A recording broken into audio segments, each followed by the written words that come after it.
Okay, so what's interesting is when I started Savvy, I had no social media. I was like, literally, my friends followed, my family basically followed me. So if you're starting from scratch, it's okay, because it's exactly where I started. Social media will not build your business. Social media is not going to be the reason you build a business. But it will be what people go look at when you start talking about your business. So it's important 1,000%. When people go to your social media, what are they going to see? Someone who's fun and exciting, or someone who's just like, ooh, I don't want to be friends with them. They're like awful, right? So just make sure your social media is really showing who you want people to see, because you are a walking advertisement of yourself. What do you want to advertise? This? Or this?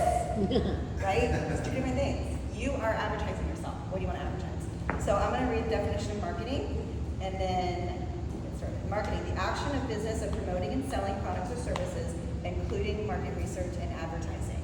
You are a walking advertisement of yourself. What do you want to market? One of the cool things is we have an amazing, talented group of people who've helped me with my social media, because I have no idea what to say. I don't get it. And one of them is my best friend. And what's so cool is we've been able to listen to our followers, because they will tell you what they want to see and hear. And one of it's funny. And I was like, hey, really funny with Tara. How do I do this, Tara? So lean into the people around you and do things together and make it fun, because people will follow you and watch you, and then you can slip in Savvy. So mine's short because a lot of it has to do with what Tara's brought into my life. And we do TikTok Tuesdays, we have fun, we get together, and we just have fun. There's so much on social media that is negative that brings some light into that and make people laugh. And they're gonna lead in because they want it. People gravitate towards light, right? So do you want to talk about girls? Woo! All right. Everybody, you guys are troopers. You've been listening and sitting for such a long time. So I have a degree in theater, so I'd love for all of us to kind of shake. Do you want to stand up real quick and kind of shake it out? You don't have to. You don't have to do anything that you don't want to do. But here, shake it out. We'll do something that I love, which you look like a horse, right? You might spit on other people, that's okay. You can make some noise. Motor boating. Right? Stretch your face out. Make your face really tiny. Wide face. Let's get a tiny face. Stick your tongue out. Okay, all right, have a seat. Okay, just wanted your blood to be flowing a little bit before I got started, and I'm also going to be quick because I know we have people showing up soon. First, I'm going to tell you a story. My best friend in middle school was named Carrie Thomas. Carrie and I grew up in a little tiny town called Denellen, which is right smack in the middle of Florida. We walked to school every day, sometimes barefoot. We swam in the river. That's all we did, really, is swim next to gators in the river. My mom still doesn't know how we didn't get eaten as children, because she was so like, la la la. Carrie was awesome. She had parents, you know you had that friend whose parents like weren't around a lot, so you could like get in trouble with that friend. That's who Carrie Thomas was. She taught me how to smoke Marble Lights. She taught me how to do black eyeliner really well, so that I could look like Claire Danes from My So-Called Life, which was all I wanted.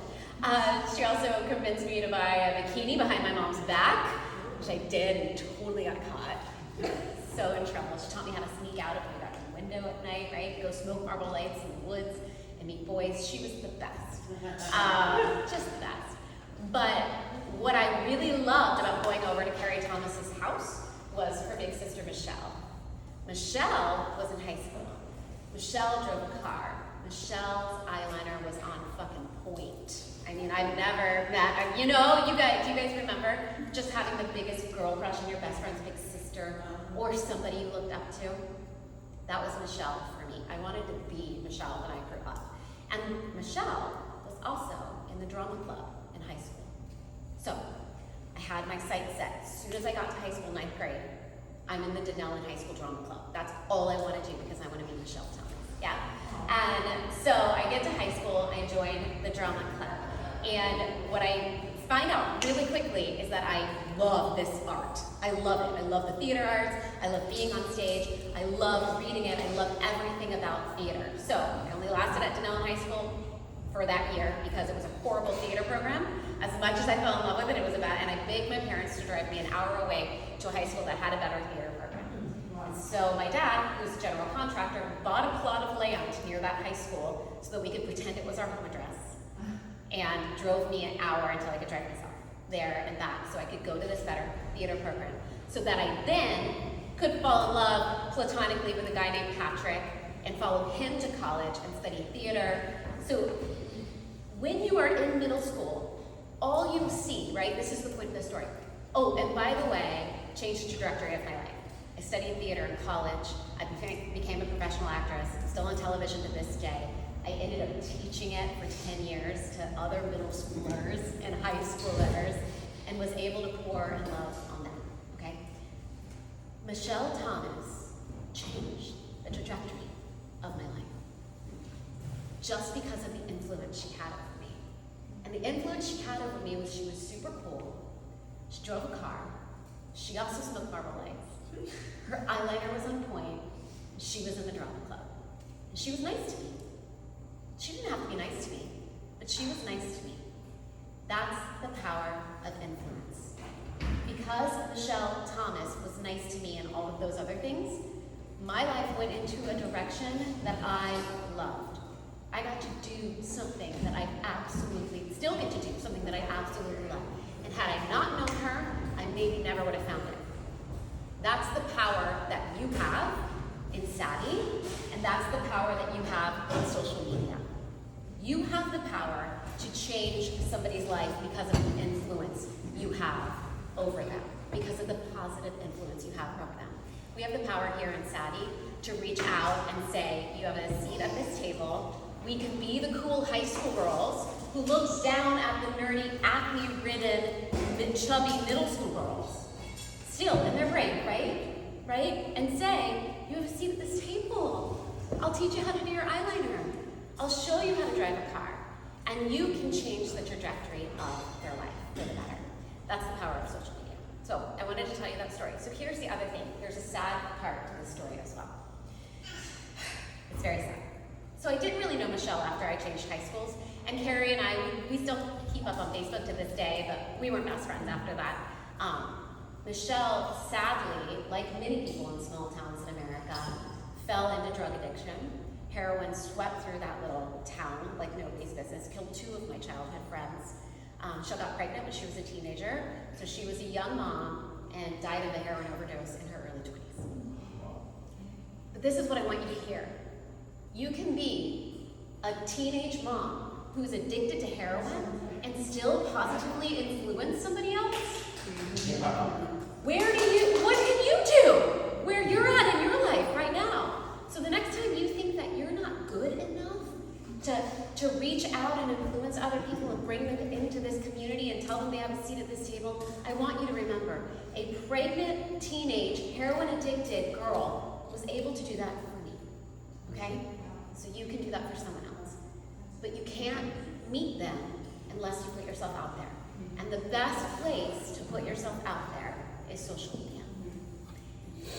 And what you have to do with social media these days is you have to figure out what sets you apart from everyone else, and you have to figure out what you do really well. We call it a niche. You can call it whatever you want, right? And you have to stick to that, and you have to get laser focused in that. Because when people find you, if you are a blur of all the things, right? If you have pictures of your cat, pictures of your Christmas tree, here's my ankle when it got swollen when I sprained it, here's my, a picture of me when I was in 8th grade, and here are my kids. People don't have time to follow you just because you're showing off your life. It's lovely for you to have that, maybe a private profile for your family and friends. But if you want to reach other people and change the world, if you really want to serve, you got to figure out what that service is. What is that?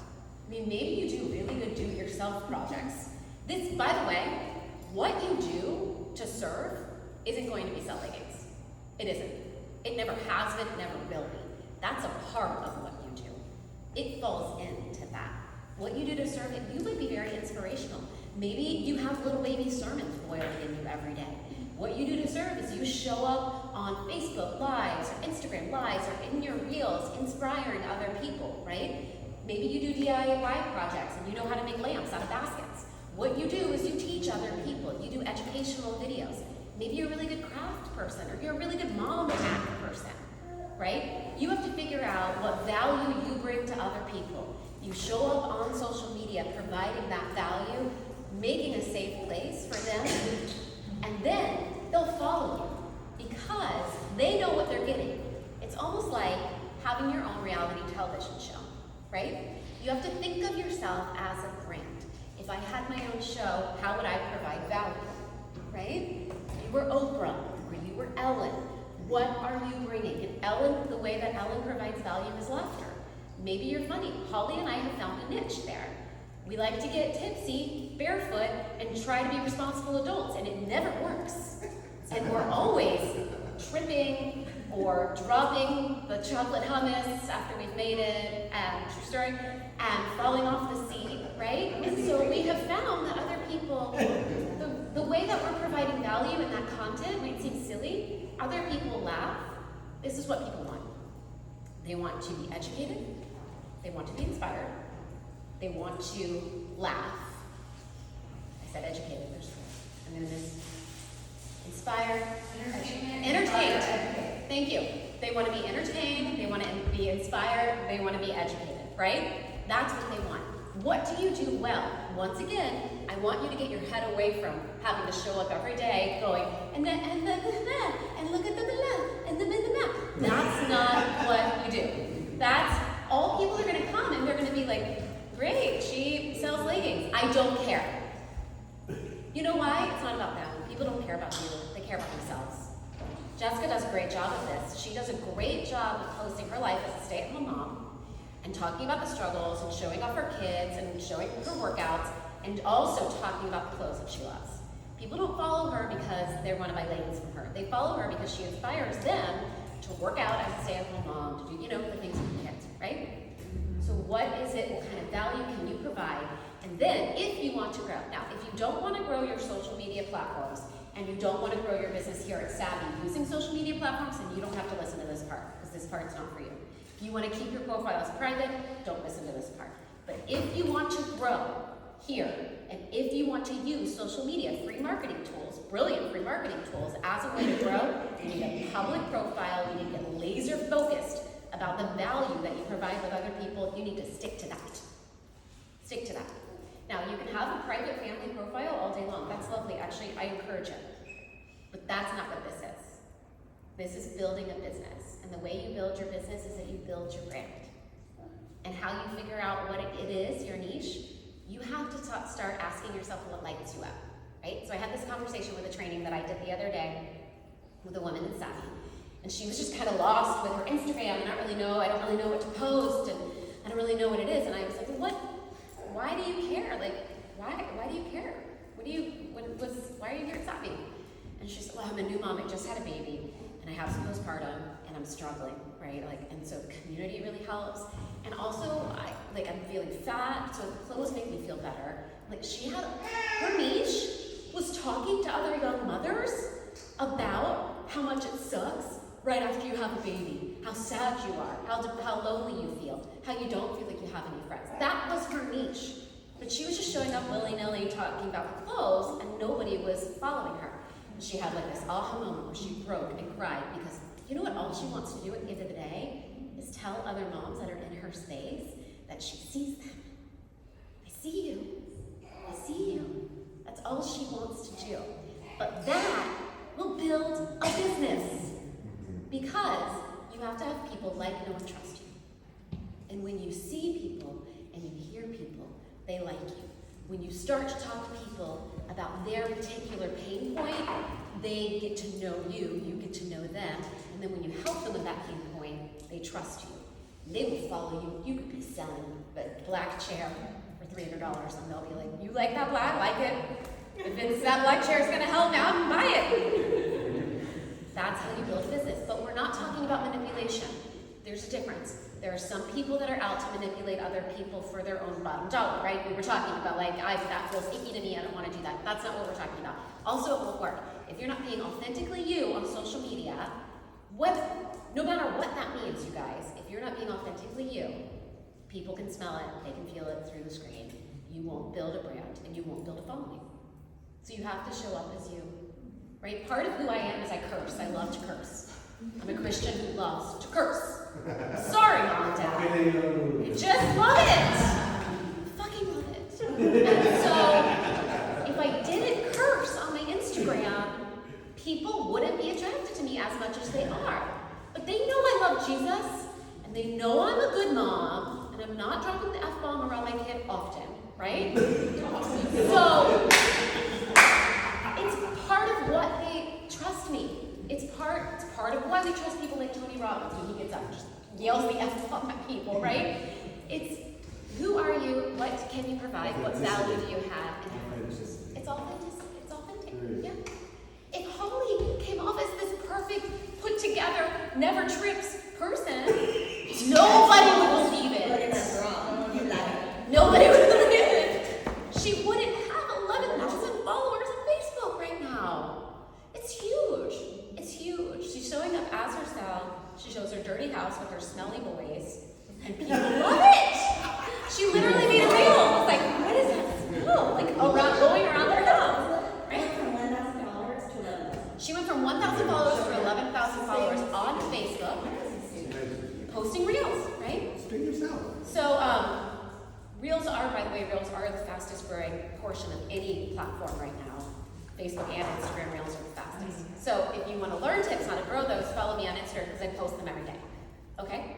But that's it. You have the opportunity to influence other people, but you have to be yourself and you have to figure out your niche. Your niche is what kind of service can you provide to other people. And that service can't just be fart jokes. I mean, it doesn't, you don't have to think deep. You don't have to be Oprah. You don't have to be Oprah. You just have to be you. You said you're great at talking about kids. Show up and talk about kids. Just talk about them in reels, you know? And people, the reason reels are bigger, and then I'll be done, because some of you might go, I don't even know what a reel is, and that's okay, you don't have to. The reason that they're the fastest growing part of any platform right now is because they're new, and anytime any social media platform announces something new, they push it out a lot, right? So they are pushing. If you post a picture, your followers see that picture. Maybe other people see it through the hashtag, but not many, okay? Great. If you post a story, your followers see that story. Great. Those followers have already raised their hand and said, I like you, I'm here. If you post a reel, you have the potential to go viral. Going viral means you have the potential to have over 1 million people get their eyes on your storefront. What's your storefront? Your Facebook profile or your Instagram profile. That's the power of reels. That doesn't exist in static posting or stories. It's like having a storefront at Macy's, but closing the window drapings during the day and being like, you guys that know I'm here, you can only come in at night. Right? That would be dumb. That's so stupid. You would never grow. It's the same thing. You are the same thing. You are Macy's. You need to make sure your storefront, your profile is being seen by new people all the time. You can do that through reels. Awesome. Cool? All right. Thank you. Everybody get something out of that? Give it up to Tara and Hollie. Amazing. Okay, we're going to wrap this up. If you are